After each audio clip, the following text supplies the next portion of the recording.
Hello and welcome to another game review video. I want to start this off by asking one age-old question. Can theme or story excuse bad gameplay? It might seem that I showed my opinion about this game too early by asking this, but it's more complicated than that. All the while I played this game, I had a strange feeling that I am being indoctrinated into a real cult, or that the game is too full of itself. All the characters talk with such confidence, but the things they say are actually quite stupid, and it ends up sounding like that one person that goes, "You're all sheeple, the big companies are running your lives." You know, the type of person, right? That's basically this game. The story is that this prophet person came from who knows where and just decided to start a revolution, and everyone seems to be okay with it. Even his best friend, who didn't see him for years. He just accepted the idea of going around overthrowing the government without asking some questions like, "Yeah, where were you the past few years?" Or, "Are you sure this is a good idea?" Nope, nothing. He just goes along with it. And of course there are few other characters, like this crazy priest lady that is just so crazy, you guys. At least that's what the other character says, even though she does not say or do anything crazy. If that's the case, you need to meet someone. She's a bit crazy, but you're gonna like her. Elion, you did such a great thing here. You are the prophet I've been looking for. Told you, she's crazy. At least not crazier than anyone else in this game. And before I forget, there is this totally radical hacker guy who is just so quirky and smart but willing to join a cult nonetheless. I won't talk about the characters anymore, they are just so bland and cliche. At least I had some fun listening to the voice acting, which is so bad at times. Just listen to this.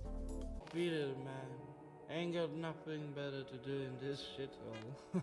However, before I go on ranting more about the game, I do have to say that I like the idea of it. The main character is starting a cult and recruiting everyone, which is where the troops come from. There are no buildings like in most other strategy games, where the troops just pop up.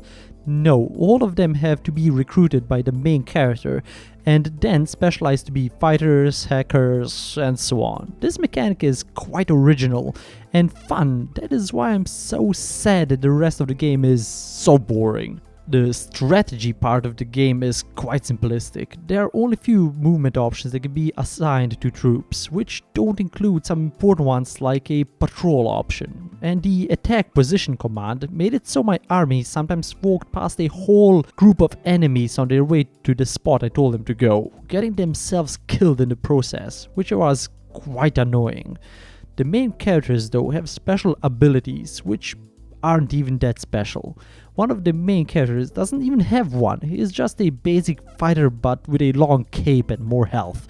While the crazy priest lady gets a heal ability and the hacker guy can put down turrets, because that's what hackers do, I guess. Another actually fun, or to be more precise, funny thing is the sounds that some enemies make when they die. It's just so hilarious, like a fan-made mod. Here, listen to it.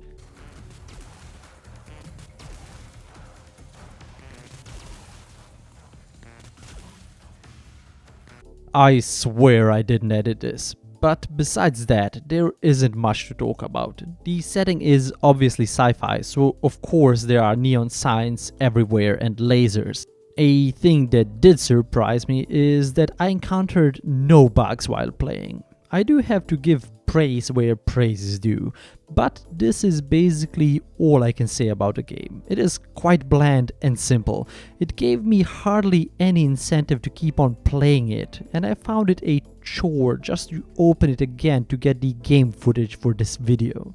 So, to wrap this all up, Religion is a strategy game with a good idea, but it doesn't excuse all the bad choices they made while making it. I'd highly suggest you skip this one, or at least wait to see if they are going to patch in more content, or at least reduce the price of the game, which is too high at the current 18 euros that they ask for it, on top of which you could add 2 more euros and buy Sunless Skies, a game that I wish I was playing right now.